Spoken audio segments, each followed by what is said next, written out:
Eu sabia que você não prestava, disse meu marido quando nosso filho nasceu de uma cor diferente da nossa.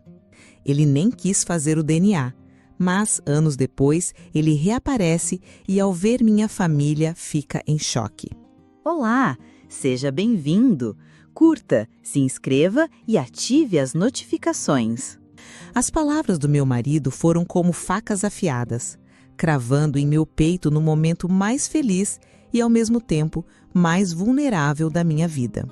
Eu tinha acabado de dar à luz nosso filho, um menino lindo e saudável, mas a alegria que deveria inundar aquele quarto de hospital foi substituída por uma nuvem densa de acusação e desprezo. Eu sabia que você não prestava, ele disse, e aquela frase ecoa na minha mente até hoje, mesmo depois de tantos anos. Me chamo Larissa e hoje, com 45 anos, consigo olhar para trás e contar essa história com a serenidade que o tempo me deu. Mas na época foi a dor mais profunda que já senti. Tudo começou de uma forma tão bonita, quase como um roteiro de filme. Eu conheci Ricardo em uma festa de aniversário, de amigos em comum. Eu sempre fui uma pessoa mais reservada, focada no trabalho, e ele também. Nossos amigos, agindo como cupidos, insistiram que tínhamos tudo a ver um com o outro. E eles estavam certos. Ricardo era como eu, um lobo solitário. Ele não tinha família. Cresceu em um orfanato e foi adotado por uma senhora idosa que, infelizmente, faleceu quando ele fez 20 anos, deixando-o sozinho no mundo. Eu, por outro lado, tinha uma família, mas morava muito longe. Saí de casa aos 16 anos para buscar minha independência. Estudei, me formei e construí minha vida em um estado distante. O contato com meus pais e irmãos era raro. Passavam-se anos sem que nos víssemos. Essa solidão compartilhada nos uniu de uma maneira muito forte. Nas nossas conversas, sentimos que finalmente havíamos encontrado alguém que entendia o vazio que às vezes sentíamos. O namoro foi um sonho. Fazíamos programas simples, caminhávamos no parque, assistimos a filmes em casa, mas tudo era perfeito, porque estávamos juntos. Eu sentia que minha alma tinha encontrado seu par. Não demorou muito para que Ricardo me pedisse em casamento. Foi um pedido simples, em um jantar que ele mesmo preparou, mas para mim foi o momento mais mágico da minha vida. Eu disse sim com toda a certeza do meu coração. O início do nosso casamento foi uma continuação daquele sonho. Éramos companheiros, amigos e amantes. Não tínhamos muito dinheiro para grandes viagens ou luxos, mas a nossa felicidade não dependia disso. A alegria estava em chegar em casa depois de um dia cansativo e ter o abraço dele me esperando. Com o tempo, o desejo de aumentar nossa pequena família começou a falar mais alto. Decidimos juntos que era hora de ter um filho. Foi tudo planejado, conversado, sonhado. E a vida nos abençoou rapidamente. Pouco tempo depois, eu estava grávida. A gravidez foi um período de pura felicidade. Ricardo era um marido atencioso, cuidava de mim, conversava com a minha barriga, fazia planos para o futuro do nosso bebê. Nós dois éramos brancos. Eu com meus cabelos castanhos e olhos cor-de-mel, ele com seus cabelos loiros e olhos claros. Nunca, em momento algum, a questão da aparência do nosso filho foi uma preocupação. A única coisa que importava era que ele viesse com saúde. Eu escolhi ter um parto normal, acreditando nos benefícios para a criança. E então, o grande dia chegou. Após horas de um trabalho de parto intenso, mas cheio de expectativa, nosso pequeno Felipe nasceu. Quando a enfermeira o colocou em meus braços, meu coração explodiu de um amor que eu nunca imaginei que pudesse existir. Ele era lindo, perfeito. Tinha os olhos grandes e curiosos, um rostinho sereno e uma pele escura, num tom de chocolate que brilhava sob a luz do hospital. Eu não fiquei chocada. Na verdade, achei a coisa mais linda do mundo. Minha mente, em um segundo, conectou os pontos. Eu sabia que em minha árvore genealógica, bem distante, havia um tataravô negro que se casou com uma portuguesa. Era uma herança genética adormecida, uma parte da minha identidade que se manifestava agora no meu filho. Para mim, aquilo só o tornava ainda mais especial. Abracei Felipe, chorei de alegria e o beijei. Era o momento mais sublime da minha existência. Mas quando me virei para Ricardo, esperando ver a mesma emoção em seu rosto, encontrei uma máscara de espanto e incredulidade. Ele estava pálido, seus olhos fixos na pele do nosso filho. Ele não sorriu, não se aproximou, ele nem sequer pegou Felipe nos braços quando eu ofereci. O silêncio dele era mais alto do que qualquer grito.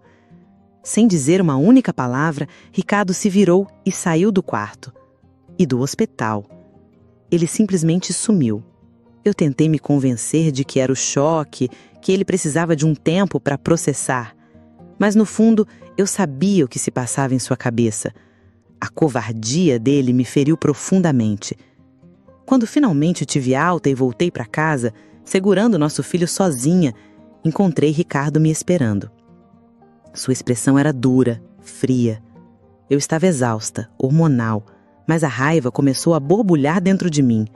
Por que você me abandonou no hospital? Por que sumiu daquele jeito? Perguntei, minha voz tremendo.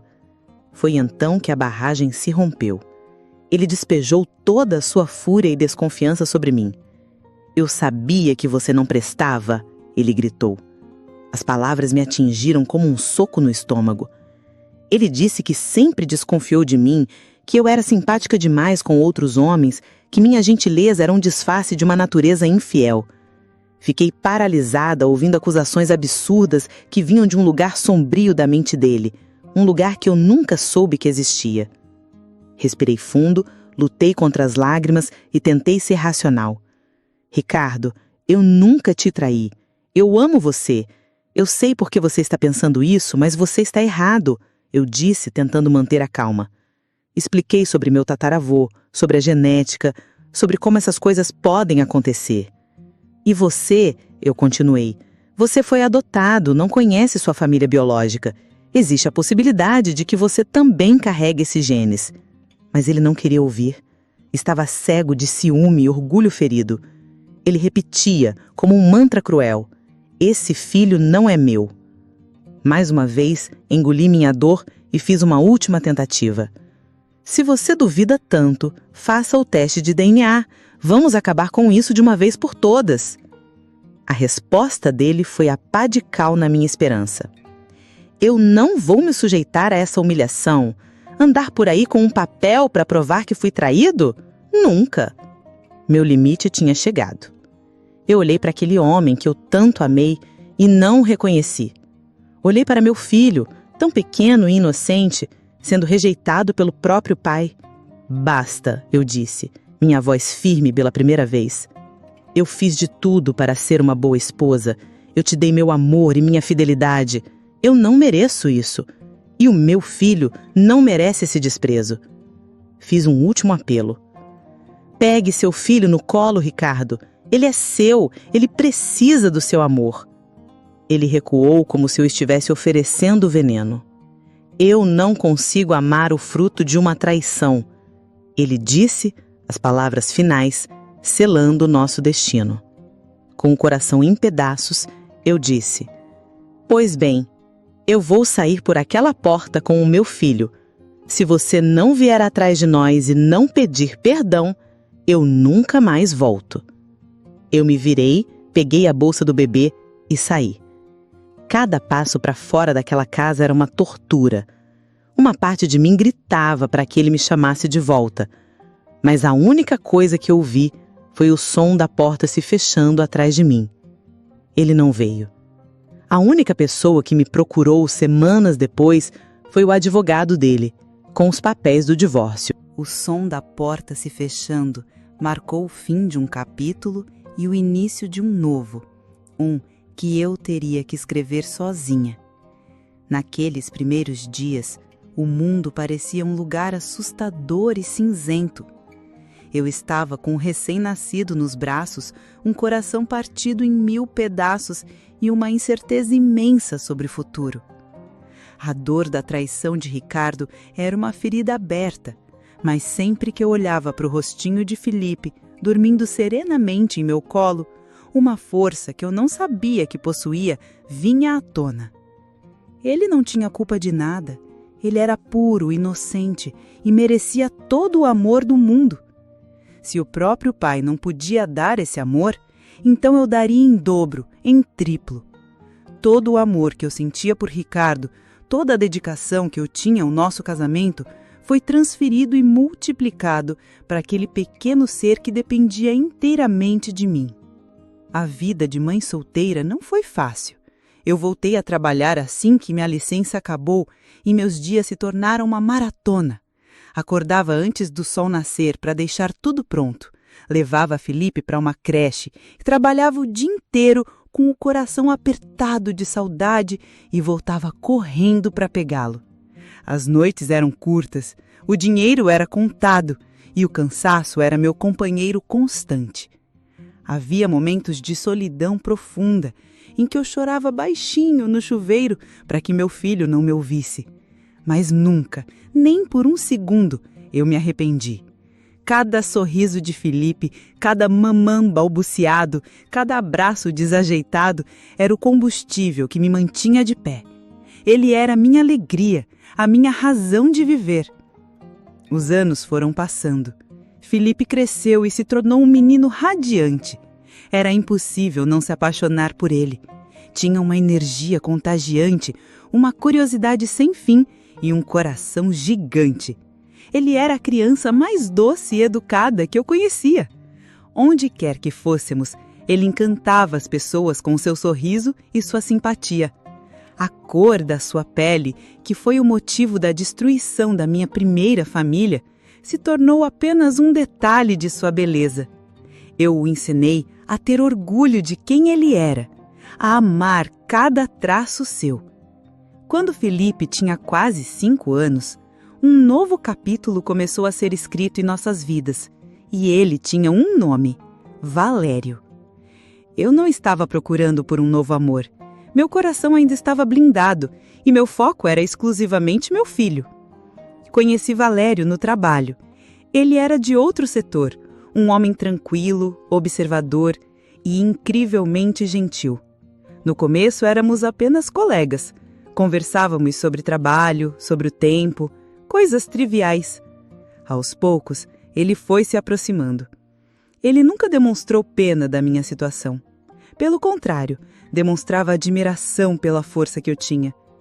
Um dia ele me convidou para tomar um café depois do expediente. Eu hesitei, mas acabei aceitando. A conversa fluiu de uma maneira leve e natural que há muito tempo eu não experimentava. Ele me fez rir e, o mais importante, quando falei sobre Felipe, os olhos dele brilharam.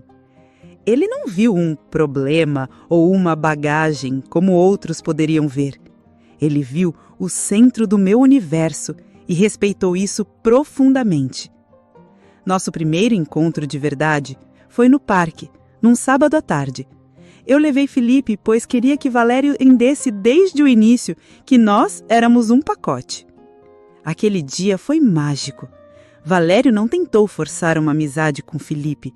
Ele simplesmente se sentou na grama conosco, brincou de bola, empurrou meu filho no balanço e o tratou com um carinho e uma naturalidade que me emocionaram. Felipe, que sempre foi um pouco tímido com estranhos, pareceu sentir a energia boa de Valério e no final da tarde já o puxava pela mão para mostrar uma formiga que encontrou no chão. Naquele momento, vendo os dois juntos, uma pequena semente de esperança foi plantada no meu coração. Valério foi paciente. Ele nos conquistou aos poucos, com gestos, não com palavras. Trazia um chocolate para Felipe, perguntava sobre seu dia na escola, aparecia para assistir às apresentações de fim de ano. Ele estava se tornando uma presença constante e segura em nossas vidas. O momento decisivo aconteceu em um domingo chuvoso. Estávamos os 3 em casa montando um quebra-cabeça no chão da sala. Felipe estava concentrado, tentando encaixar uma peça e pediu ajuda. "Pai, me ajuda aqui?" ele disse, olhando para Valério. O tempo parou. Valério congelou, a peça do quebra-cabeça na mão. Ele olhou para mim com os olhos marejados, como se pedisse permissão. Eu apenas sorri, com lágrimas escorrendo pelo meu rosto. Eram lágrimas de pura felicidade. Valério se virou para Felipe e, com a voz embargada, disse: "Claro, filho, o pai te ajuda." A partir daquele dia, eles eram pai e filho. Valério não era o padrasto de Felipe. Ele era o pai que o escolheu, o pai que o amava. Nós nos casamos 1 ano depois. Foi uma cerimônia pequena, apenas para os mais íntimos. Felipe, com um terninho feito sob medida, foi quem levou as alianças. Nossa família estava completa. Valério amava Felipe como se fosse seu próprio sangue, e Felipe o idolatrava. Ele era o pai presente em todas as reuniões da escola, o que ensinou a andar de bicicleta, o que contava as melhores histórias para dormir. Ele era o porto seguro do meu filho e o meu também. Quando Felipe se tornou um adolescente, eu senti que era hora de contar a ele toda a verdade sobre seu pai biológico. Sentei com ele em uma tarde e, com Valéria ao meu lado, contei a história de Ricardo. Falei do nosso amor, da alegria da gravidez e da dor da rejeição. Fui honesta, mas cuidadosa para não destilar ódio. Os fatos por si só já eram duros o suficiente. Felipe ouviu tudo com uma maturidade impressionante. Ele me fez algumas perguntas, pesquisou o nome de Ricardo na internet por curiosidade, mas, como o próprio prompt da nossa história adiantou, ele não demonstrou um grande interesse. Sua reação foi a prova final do trabalho maravilhoso que Valério tinha feito. Felipe olhou para Valério, depois para mim e disse: "Eu já tenho o melhor pai do mundo. Não preciso de outro." Aquelas palavras solidificaram a nossa família de uma forma indestrutível. Eu sabia que, não importasse o que acontecesse, meu filho era um homem bom, seguro de si e, acima de tudo, amado. O fantasma de Ricardo havia perdido todo o poder sobre nós.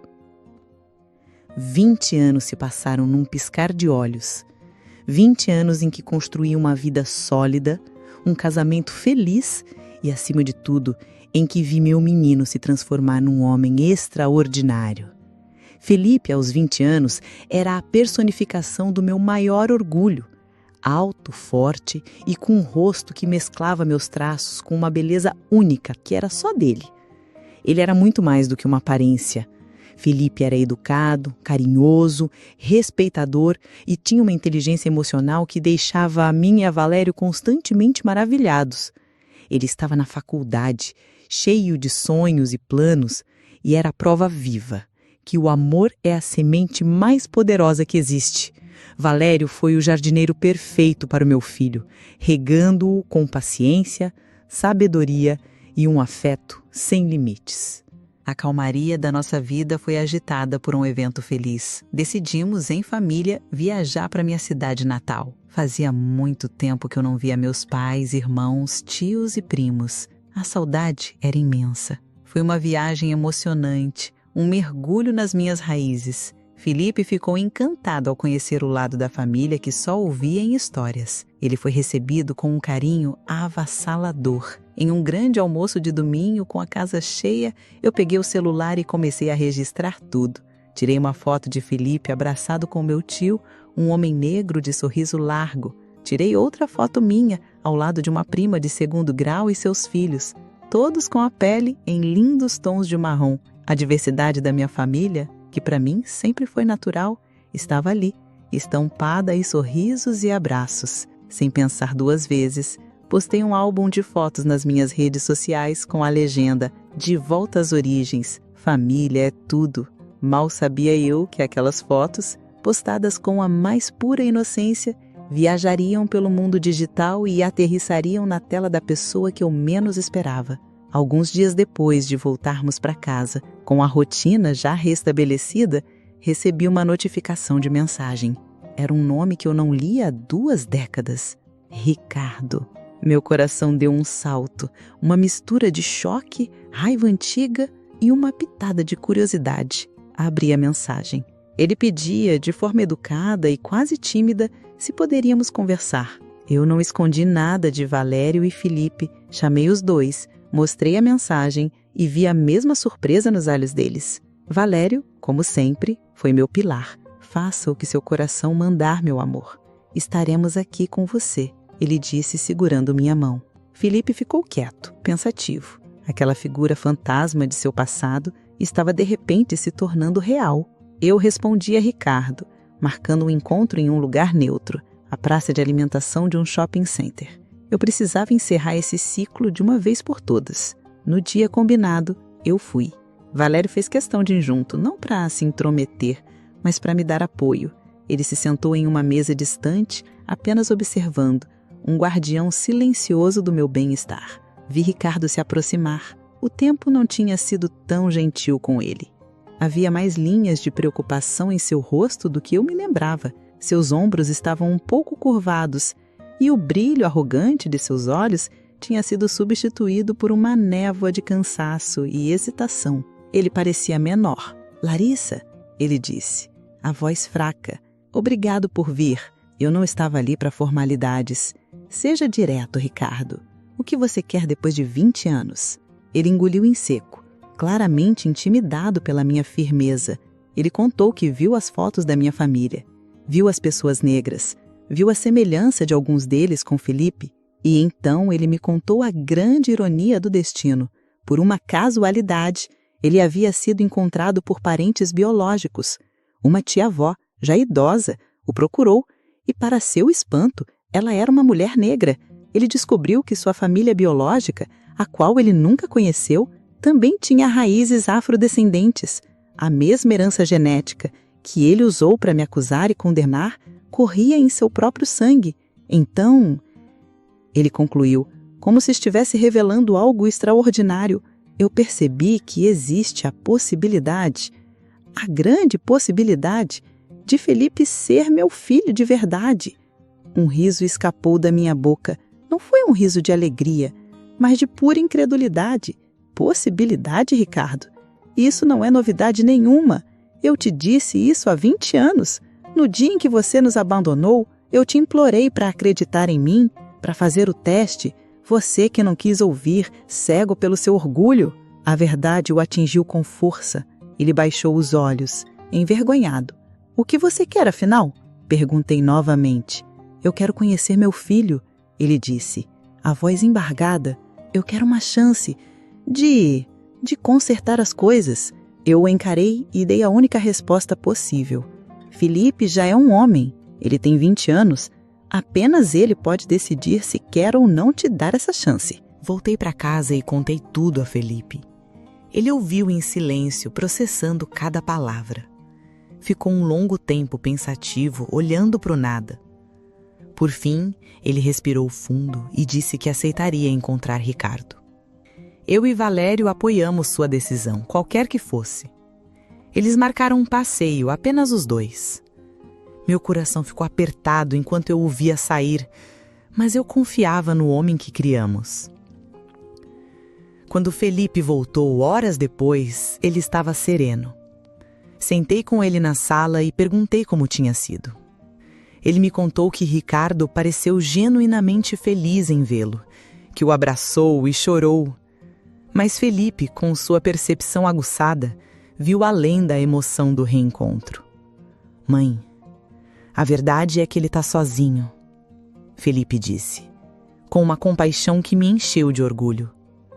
Ele não tem família de verdade, parece não ter amigos. Ele passou 20 anos remoendo um erro e ficou completamente solitário. Felipe me disse que concordou em sair com Ricardo outras vezes, para conversar, talvez para ajudá-lo de alguma forma. Mas então ele olhou para mim, pegou minha mão e disse as palavras que selaram toda a nossa história. Mas eu deixei bem claro para ele, e quero que você saiba, que o meu pai é o Valério. Sempre foi e sempre será. Ele fez uma pausa e sorriu. Sabe, mãe, eu não guardo mágoa dele. De certa forma, o que ele fez permitiu que eu tivesse o melhor pai do mundo. Eu não trocaria a minha vida e o pai que me criou por nada. Eu abracei com força, as lágrimas que eu segurava finalmente caindo, mas desta vez eram de gratidão e de um orgulho imenso. Meu filho, com o seu coração gigante, era capaz de olhar para seu maior trauma com compreensão e até mesmo com perdão.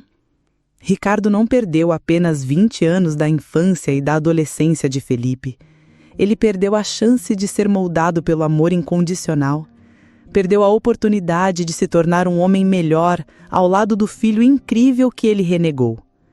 Esse arrependimento, essa solidão, seria sua companheira pro resto da vida. Já a minha seria para sempre preenchida pelo amor da família que eu construí sobre as ruínas da dor.